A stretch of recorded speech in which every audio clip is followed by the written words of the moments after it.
యేసుక్రీస్తు ప్రభువారి పక్కన ఒక వ్యక్తి ఉంటాడు. ఆ 12 మంది శిష్యుల్లో ఇంకొక వ్యక్తి ఉంటాడు. యేసును అప్పగించినటువంటి ఇస్కరియోతు యూదా.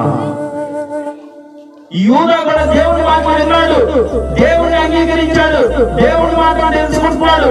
ఆయన ఎక్కడ సేవ చేస్తే అక్కడికి వెళ్తా ఉంటాడు. ఆయన కూడా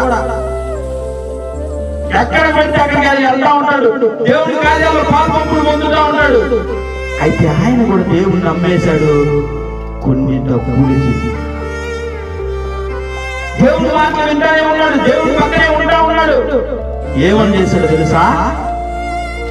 ఇదిగో సైనికులకి తెలియజేశాడు, నేను వెళ్ళి ముగ్గురు పెట్టుకుంటాను ఆ వ్యక్తిని.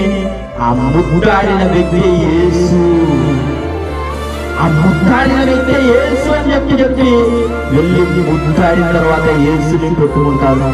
పెట్టుకున్నప్పుడు దేవుడు అంటాడు, ఆ ముందు రాత్రి యేసు ప్రభు వారు ఆ శరీర రక్తాలు పంచుతూ అంటాడు, మీలో నన్ను ఒకరు అప్పగిస్తాడు అన్నప్పుడు పేతురు గాని అక్కడున్న శిష్యులందరూ అంటారు, అయ్యా నేనా, అయ్యా నేనా అంటే అప్పుడు ఆయన అప్పగించినటువంటి ఆ యూదా కూడా అంటాడు, అయ్యా నేనేనా అంటే నీవన్నట్టే అంటాడు. ప్రియమైన దేవుని వల్లారా, అప్పుడు పేతురు కుమారుడు అడుగుతాడు, ఏమంటాడు తెలుసా? అయ్యా ఎంతమంది నిన్ను విడిచిపోయినప్పటికీ, ఒకవేళ నువ్వు చనిపోయినప్పటికీ నీతో పాటు నేను కూడా చనిపోతే కానీ నువ్వు విడిచిపెట్టి వెళ్ళయ్యా అంటాడు. అన్నప్పుడు తర్వాత ఏం జరిగిందంటే పేతురు కూడా అంటాడు, దేవుడు ముమ్మారు కోడిపోయి మునిపే నేను యేసుని ఎరగనని నువ్వు అబద్ధం ఆడతావు అంటాడు. అవునా లేదా? చిన్న పిల్లల చేతిలో నువ్వు ఆ యేసు శిష్యులో ఒకరిగా అడిగినప్పుడు కాదు ఆ యేసు ఎవరు ఉన్నా తెలియదు అన్నప్పుడు 3 మార్లు అబద్ధమాడి దొరికిపోతాడు. అయితే ప్రేమని దేవుని వల్ల యూదా కర్తవ్యం నెరవేరడానికి యూదా కూర్చుంటాడు.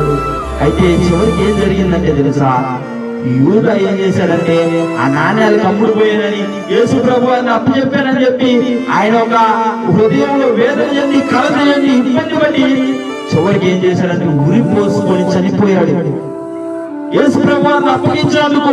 కానీ పేతురు ఏం చేశాడు తెలుసా? న్యాయంగా అయ్యా నేను కూడా పాపం చేశాను, నేను కూడా ఇబ్బంది పడ్డాను, అయ్యా నీ ప్రేమను తెలుసుకున్నప్పుడు కూడా నేను నిన్ను విడిచి తిరిగినయ్యా, నీతో కలిసి నేను పాల్పంపులు పొందాను, శరీర రక్తాలు చేతులు వేశాను, నీతో కలిసి ప్రార్థన చేశాను, నీతో కలిసి నేను ఎప్పుడు జీవించాను.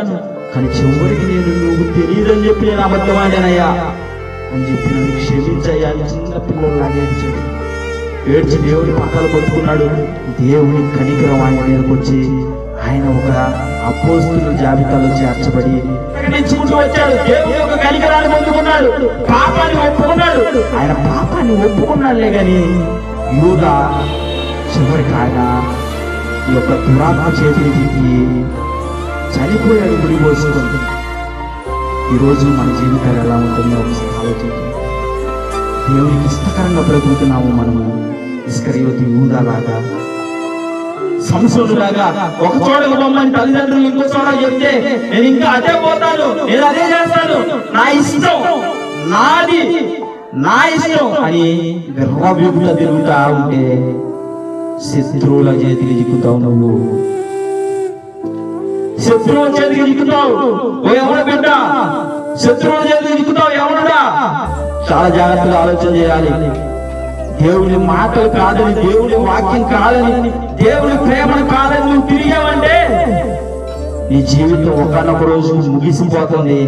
నువ్వు కళ్ళు తెరవాల్సిన ప్లేస్ ఒకటి ఉంటుంది, ఆ ప్లేస్ లో కనపడుతుంది. ఇక్కడ మీ అందరికీ ప్రేమపూర్వకంగా తెలియజేస్తున్నాను, ప్రార్థన పూర్వకంగా సిద్ధపడండి. దేవుని కొరకు దేవుడు ఒక బలమైన పాత్రగా మనం చేయాలని ఈ భూమి మీద పిలిపించాడు. ప్రతి ఒక్కరిని కూడా ఎవరిని కూడా వృద్ధాగా పుట్టించిన భూమి మీద ప్రతి ఒక్కరి మీద కూడా దేవుని చిత్తం ఉంది.